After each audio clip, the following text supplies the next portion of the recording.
Chapter 1. Mr. Sherlock Holmes. Hound.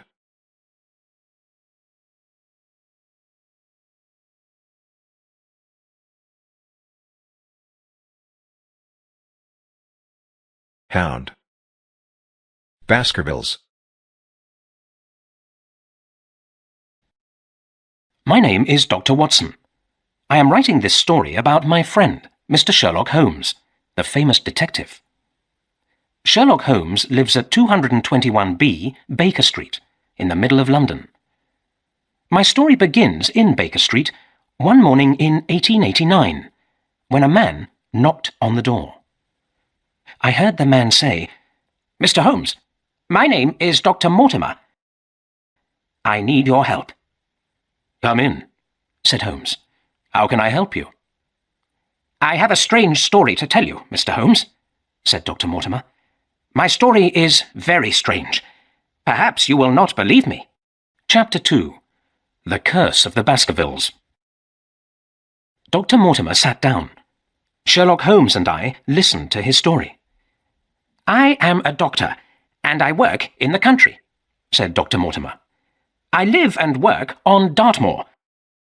And as you know, Dartmoor is a large, wild place. There is only one big house on Dartmoor, Baskerville Hall. The owner of the house was Sir Charles Baskerville. I was his friend, as well as his doctor." "I read of his death in the Times newspaper," said Holmes. "That was 3 months ago," said Dr. Mortimer. "The newspaper reported his death, but it did not report all the facts." "Was there something strange about his death?" asked Sherlock Holmes. "I am not certain," said Dr. Mortimer. "There was a story about a curse on the Baskerville family. Sir Charles believed this old story." "A curse?" I asked. "What do you mean?"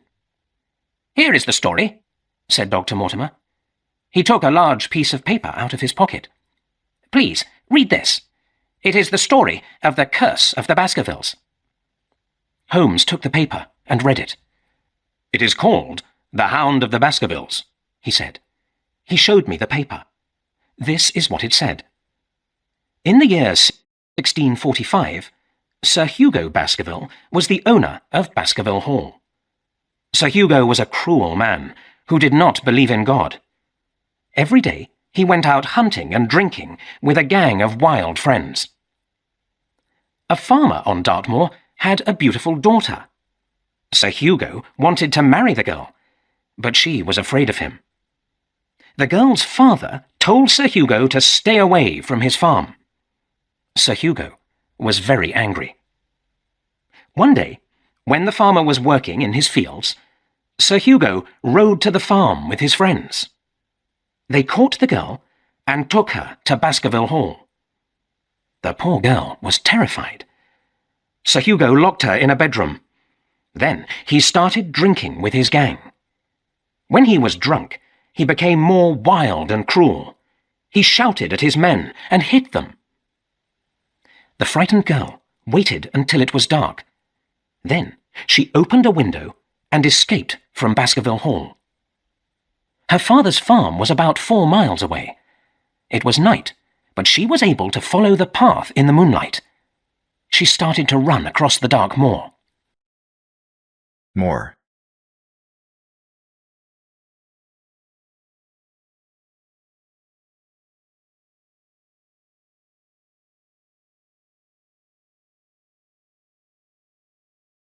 Moor.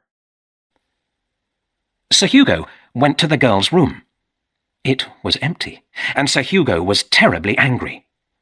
He ran to his men and jumped onto the table where they were drinking. He kicked the plates and glasses off the table. "Fetch the horses!" he shouted. "Get the girl!"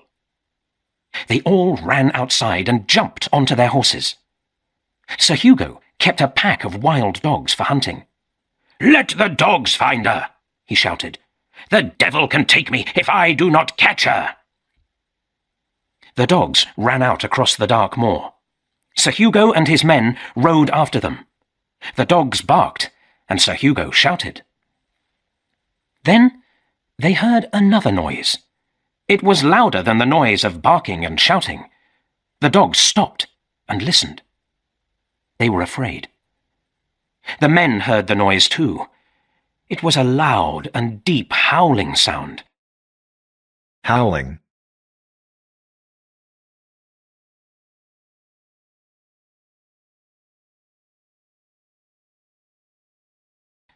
The sound of a huge dog howling at the moon. The men stopped their horses, but Sir Hugo rode on. He wanted to catch the girl. Sir Hugo did not catch the girl. Suddenly his horse stopped and threw him to the ground. The horse ran away in terror. In the moonlight, the men saw a strange black animal. It looked like a dog with huge fiery eyes. Fiery. But it was as big as a horse. All the men became very frightened. The huge black dog jumped on Sir Hugo Baskerville and killed him.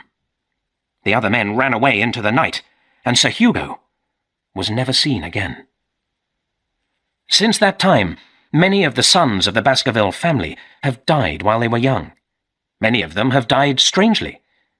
This is the curse of the Baskervilles. The black dog, the hound of the Baskervilles, still walks on the moor at night. "Well, Mr. Holmes, what do you think of this story?" asked Dr. Mortimer. "I do not think it is a true story," said Sherlock Holmes. "Why do you show me this story? Do you believe it?" "Before Sir Charles Baskerville's death, I did not believe the story," Dr. Mortimer answered. "But Sir Charles believed the story. It worried him. He became ill, and his heart was weak."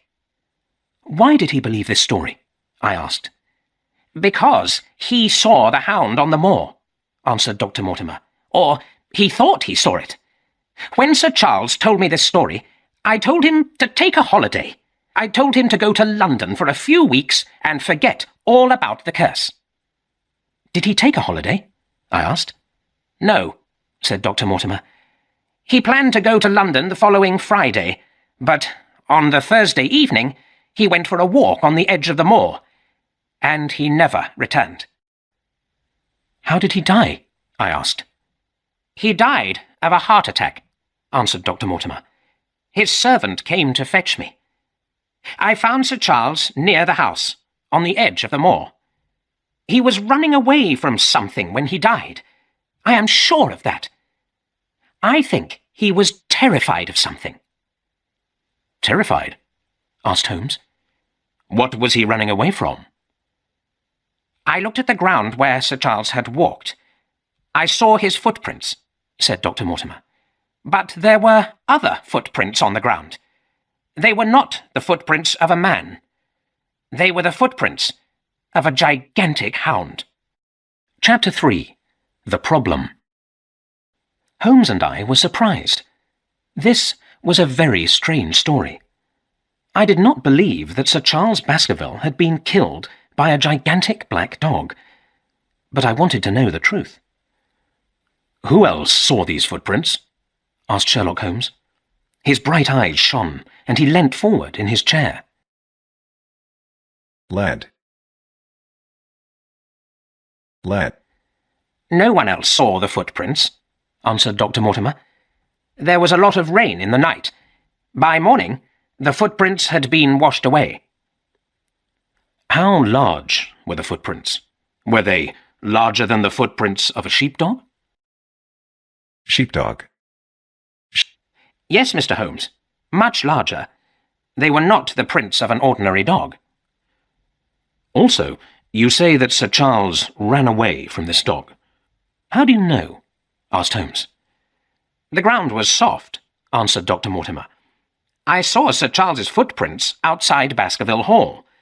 His footprints were close together as he walked along a path at the edge of the moor.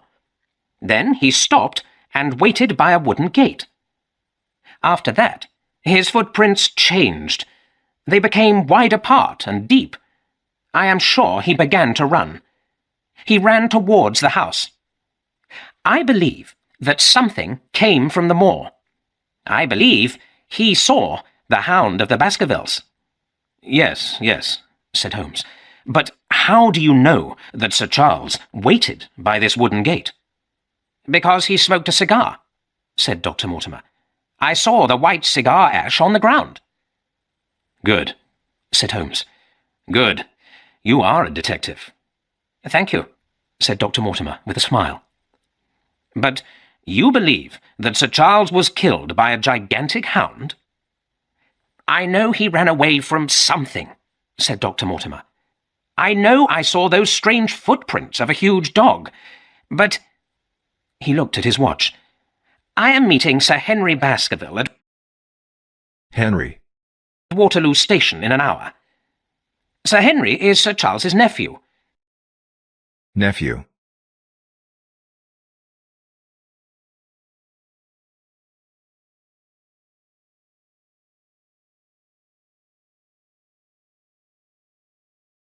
Nephew.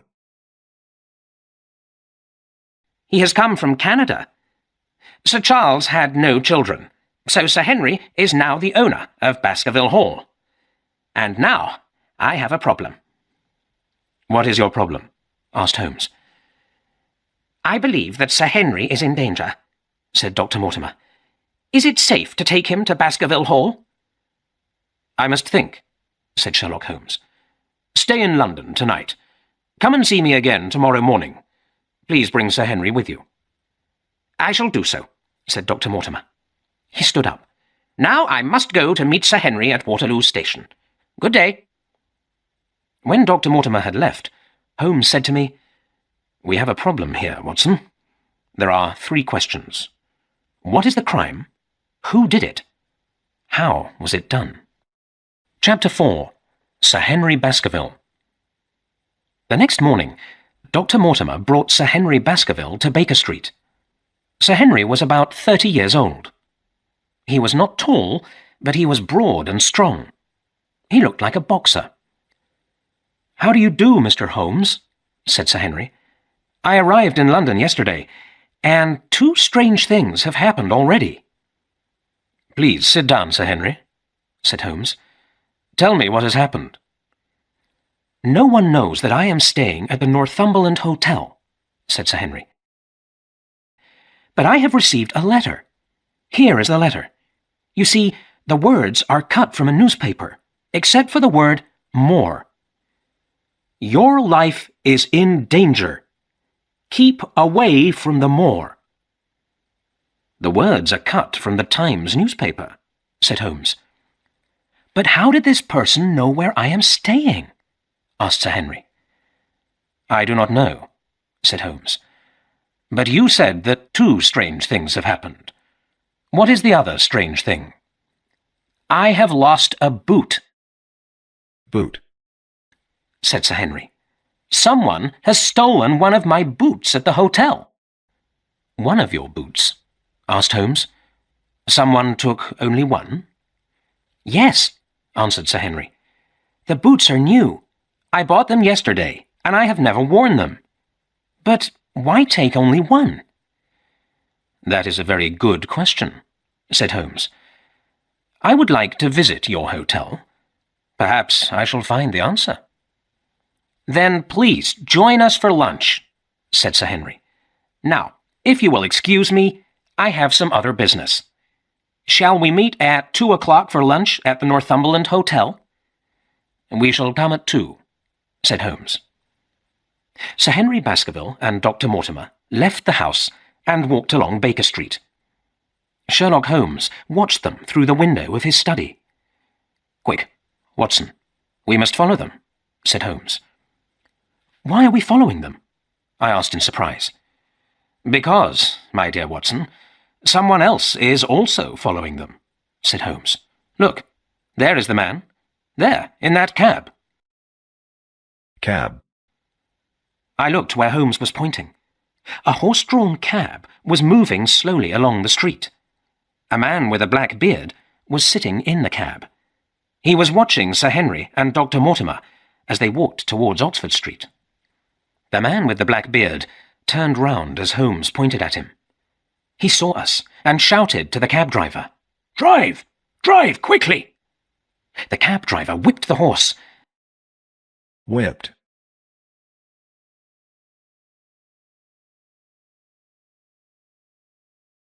Whipped. And the cab disappeared round a corner. "I think we have the answer to one of our questions," said Holmes. "That man with the black beard followed Sir Henry to the Northumberland Hotel. He is the man who sent the letter."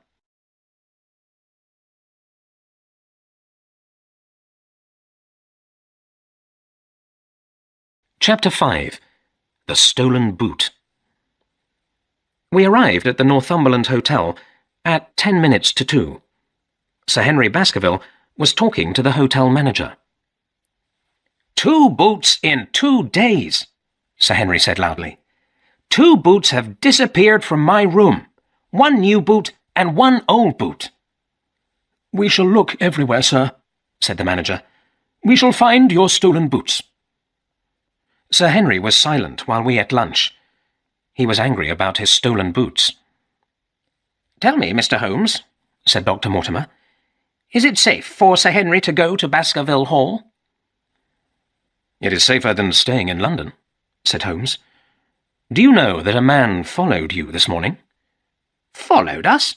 said Dr. Mortimer in surprise. "Who followed us?" "A man with a thick black beard," said Holmes. "Do you know a man with a black beard?" "Yes, I do," replied Dr. Mortimer. "The servant at Baskerville Hall has a thick black beard. His name is Barrymore. I can't think why he is following us, but I am sure Sir Henry is in danger. It is better if Sir Henry stays here in London." "No, you are wrong," said Holmes. "There are millions of people in London. We cannot watch them all. There are not as many people on Dartmoor. Everyone will notice someone who is a stranger." "But this man may not be a stranger," said Dr. Mortimer. "I agree," said Holmes. "That is why Sir Henry must not stay at Baskerville Hall alone. I myself will be busy in London, but my good friend, Dr. Watson, will go with you to Dartmoor." "Oh, yes, of course," I said. "I will certainly go to Dartmoor." "Thank you, Dr. Watson," said Sir Henry. "You will be very welcome at Baskerville Hall." "Good," said Holmes. "Now, Sir Henry, tell me about the other boot which has been stolen." "It is one of an old pair of boots," said Sir Henry. "How strange," said Holmes. "And tell me, Sir Henry, if you die, who will become the owner of Baskerville Hall?" "I don't know," replied Sir Henry. "Sir Charles had 2 brothers, my father, who went to Canada, and a younger brother called Roger. But Roger never married, and he died in South America. I have no living relatives. I don't know who will get all my money if I die today." "And may I ask how much money do you have?" "Certainly, Mr. Holmes. Sir Charles left me a fortune of £1,000,000, said Sir Henry. "Many men will murder their best friend for £1,000,000, said Holmes. Chapter 6. Baskerville Hall. On Saturday morning, Sherlock Holmes came with me to Paddington Station. "This is a dangerous business, Watson," he said. "Stay near to Sir Henry. Do not let him walk on the moor alone at night." "Don't worry, Holmes," I said. "I have brought my army revolver." "Good," said Holmes. "Write to me every day. Tell me what you see and hear. Tell me all the facts. Everything." I said goodbye to Sherlock Holmes and met Sir Henry Baskerville and Dr. Mortimer at the station. The train journey to Devon took 3 hours. We looked out of the windows at the green countryside. At last, we reached Dartmoor. Then the countryside changed from green to grey, and we saw broken hills of black rock. We got off the train at the small station in Grimpen village. A driver was waiting with a carriage and horses to take us to Baskerville Hall. As we rode along the narrow country road, I saw a soldier on a horse. The soldier was carrying a gun and was watching the road. I spoke to the driver. "Why is that soldier guarding the road? Is there some trouble?" "Yes, sir," the driver replied. A prisoner has escaped from Dartmoor prison. He's a very dangerous man. His name is Selden. He is a dangerous murderer." I looked across the empty moor. A cold wind blew and made me shiver. Shiver. Shiver.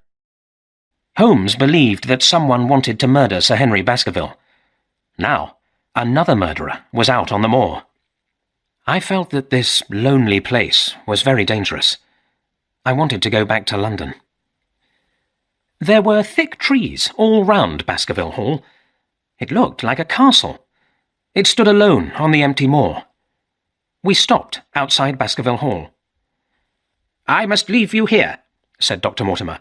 "I have a lot of work to do, and my wife is waiting for me at home." "I hope you will come to dinner very soon," said Sir Henry. "I will," said Dr. Mortimer. "And if you ever need me, send for me at any time, day or night." Then Dr. Mortimer rode away in the carriage. A man with a thick black beard and a pale face came out of the house. He greeted Sir Henry. "Welcome to Baskerville Hall, sir. I am Barrymore. I have been a servant here for many years. My wife and I have prepared the house for you. Shall I show you around the house?" "Yes, please, Barrymore," said Sir Henry. "This is Dr. Watson. He will be my guest for a few days." "Very good, sir," said Barrymore. He took our cases into the house. I looked carefully at Barrymore. Was he the man with a black beard who had followed Sir Henry in London? I was not sure. Mr. and Mrs. Barrymore had looked after the house well. Everything was in order, but the house was a cold and lonely place. There was trouble here. That night, I wrote a letter to Sherlock Holmes. I told him all that I had seen and heard. While I was writing, I heard a sound. A woman crying. The only woman in the house was Mrs. Barrymore. I wondered why she was so unhappy. Chapter 7. The Stapletons of Merrypit House. At breakfast next morning, I asked Sir Henry, "Did you hear a woman crying in the night?" "I heard a sound like crying," said Sir Henry, "but I thought it was the wind on the moor." Sir Henry had many papers to read. I left him sitting at his desk and went for a walk on the moor. I walked for 2 or 3 miles across the empty moor. Then, behind me, I heard a voice call, "Dr. Watson!" I looked round. I thought it was Dr. Mortimer, but I saw a stranger walking towards me. "My name is Stapleton," said the man. "How do you do, Dr. Watson? I saw Dr. Mortimer this morning, and he told me your name. I have heard about you. You are the friend of the famous detective Sherlock Holmes, aren't you?" "Yes, Mr. Stapleton, I am," I said. "And is Mr. Holmes staying at Baskerville Hall too?" asked Stapleton. "Is he interested in Dartmoor?" "Mr. Holmes is in London," I said. "He is a busy man." "Of course," said Stapleton. "Please, come and see my house. It's very near here. I live with my sister." Stapleton led me along a narrow path across a wide, flat part of the moor. The land around us was a strange green colour. We walked towards a hill of grey rock. "Be very careful, Dr. Watson," said Stapleton. "Stay on the path. We are in the Great Grimpen Mire." Mire.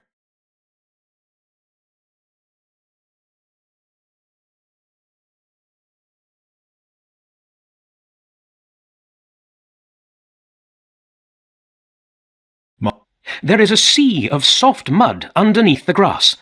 If you fall in, you will never get out again. "Thank you for telling me," I said. "But why do you live here? It is a dangerous and lonely place." "I am a naturalist. I study nature," said Stapleton. "There are many interesting flowers and birds on the Great Grimpen Mire, and there are some unusual animals on Dartmoor." At that moment, we heard a strange sound. It was a deep, howling sound, the sound of a large dog. It came from some distance away. "Stapleton, is that the sound of a dog?" I asked. "It is only the sound of the wind," said Stapleton. "The wind blows through the rocks and makes strange sounds. But here is my house, Merrypit House on the moor." He pointed to the long, low farmhouse which we could see near the hill. "And my sister is coming to meet us." Miss Stapleton was a very attractive woman. She was slim and tall, with beautiful dark eyes. I thought she looked very different from her brother. She had dark hair, but her brother had fair hair. They were both about 30 years old. Stapleton looked a little older. He was a small, thin, clean-shaven man, with a long face. "How do you do, Miss Stapleton?" I said. "Your brother has told me about the great Grimpen Mire and the unusual flowers and birds. Did you hear that strange sound a moment ago? Does the wind often make this sound?" "I heard nothing," Miss Stapleton said quickly. She looked at her brother, and I saw fear in her eyes. Her brother looked at her angrily. "Let us show Dr. Watson our house," he said. I stayed for a short time. Stapleton showed me his collection of flowers and butterflies. "I will come to Baskerville Hall to visit Sir Henry this afternoon," said Stapleton. "Will you tell him?" "Of course," I replied. "Now, if you will excuse me, I must go back to Baskerville Hall. I hope to see you again soon." "Stay on the path," said Stapleton. "Remember the great Grimpen Mire. Many men have died in it." Miss Stapleton walked outside with me. She spoke quickly, in a quiet voice. "Dr. Watson, I want to tell you about the strange sound you heard. The people here say that it is the sound of the Hound of the Baskervilles. They say it killed Sir Charles, and now it will kill Sir Henry. But please, do not tell my brother that I spoke to you. Now, go back to London. Go back today." She went into the house quickly. I walked along the narrow path slowly, thinking about what she had said.